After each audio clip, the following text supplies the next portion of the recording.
आप सभी को मेरा ओम प्रणाम। गीतोपनिषद बाय डॉक्टर श्रीकांत गुप्ते इस यूट्यूब चैनल में मैं डॉक्टर श्रीकांत गुप्ते आप सभी का हार्दिक स्वागत करता हूं।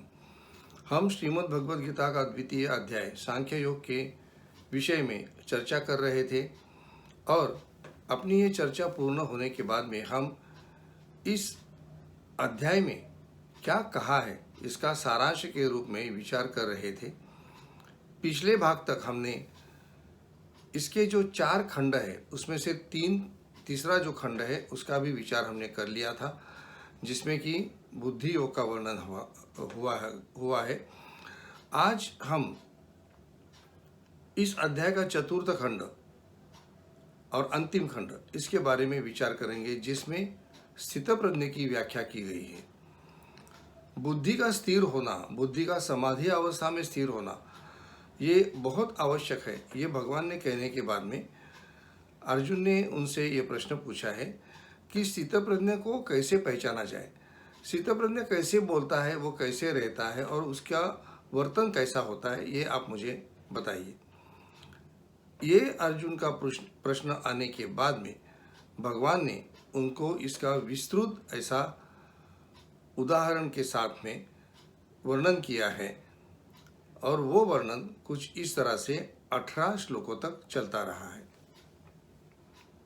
भगवान ने अर्जुन का ये जो प्रश्न है उसका उत्तर देते वक्त भगवान कहते हैं कि मन की सब कामनाओं का त्याग करके अपने आप में संतुष्ट रहना, ये स्थितप्रज्ञ का एक लक्षण है। भगवान कहते हैं कि दुख प्राप्त होने के बाद में भी उसमें उद्विग्न न होना और सुख के प्राप्ति के बाद भी बहुत आनंदित न होना, प्रीति और द्वेष रहित रहना, ये स्थितप्रज्ञ का एक लक्षण है। भगवान ने आगे ये कहा कि सुख और दुख कुछ भी प्राप्त होता है तो भी उसमें अपनी मन की शांति को ढलने न देना, ये स्थितप्रज्ञ का एक लक्षण है।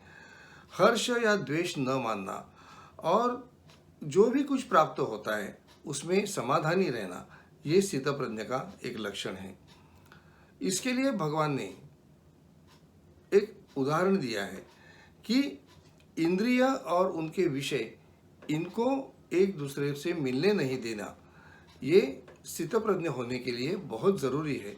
और इस बात को समझाते हुए भगवान ने कछुए का उदाहरण दिया है कि जैसा कछुआ अपना जो कवच है उसके अंदर अपने सारे अवयव जो है समेट लेता है और बाहरी जो विश्व है, बाहरी जो सृष्टि है उससे अपने आप को अलग रखता है, वैसे ही अपनी इंद्रियों को सिकुड़ कर अंदर ले लेना, अपने मन में समा लेना, ताकि वो अपने विषयों के साथ न जुड़े। ये जो बात है वो स्थितप्रज्ञ होने के लिए बहुत ज़रूरी है।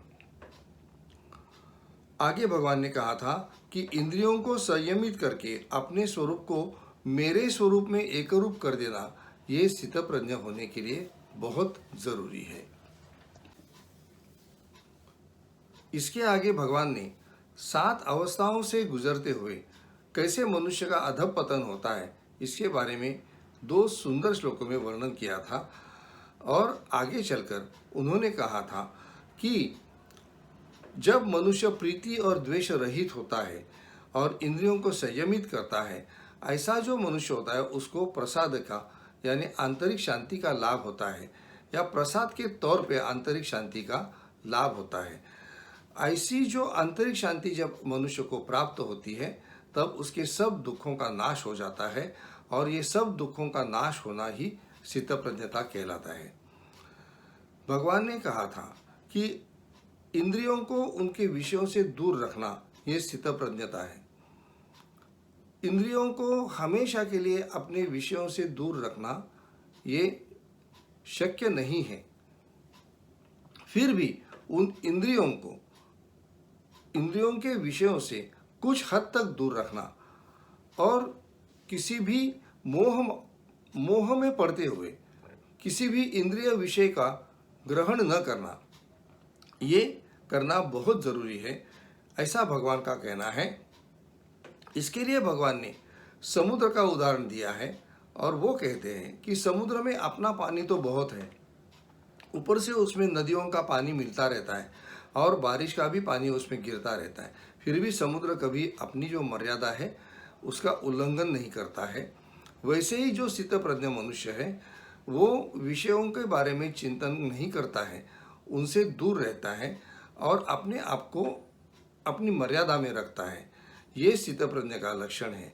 आगे चलकर भगवान ने ये कहा था कि निस्पृह बनना, निर्मम बनना और निरहंकार बनना, ये स्थितप्रज्ञ का एक लक्षण है।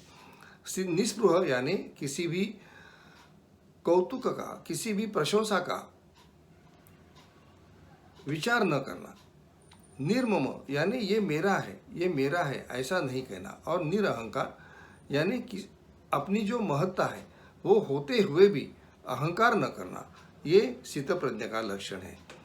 आगे चलकर भगवान ने ये कहा था कि इसी को ही ब्राह्मी स्थिति कहते हैं और ये ब्राह्मी स्थिति का जो वर्णन है वो हमने हमारे भाग में पूर्णतया अच्छी तरह से किया हुआ है। इसके लिए भगवान ने ये कहा था कि ये इस तरह से अपने आप को संयमित करना यही ब्राह्मी स्थिति है। और इसके लिए भगवान ने जो वर्णन किया था उसी ब्राह्मी स्थिति को हम आज कैवल्य या मोक्ष या निर्वाण कहते हैं। ये कहते हुए ये द्वितीय अध्याय जो है वो पूर्ण होता है। लेकिन श्रीमद् भगवद गीता का अध्ययन कभी भी संपूर्ण तरीके से नहीं होता है, क्योंकि हर बार हम कोई भी श्लोक का विचार करते हैं तो उसका कोई एक नया अर्थ हमारे सामने आ जाता है। इसीलिए आज हमने सिर्फ अपनी एक यात्रा में श्रीमद् भगवद गीता का ये दूसरा अध्याय जो है उसका वर्णन पूर्ण किया है। लेकिन जैसे जैसे हम इसके ऊपर और विचार करते जाएंगे वैसे वैसे हमें इसके अलग अलग जो अर्थ हैं वो हमारे सामने आते रहेंगे। आज के भाग में बस इतना ही। हम अगले भाग से तीसरा जो अध्याय है कर्मयोग, इसमें प्रवेश करेंगे। आपको मेरा ये प्रयास कैसा लगता है ये आप मुझे ज़रूर बताइए। और गीतोपनिषद बाय डॉक्टर श्रीकांत गुप्ते इस YouTube चैनल से जुड़े रहिए।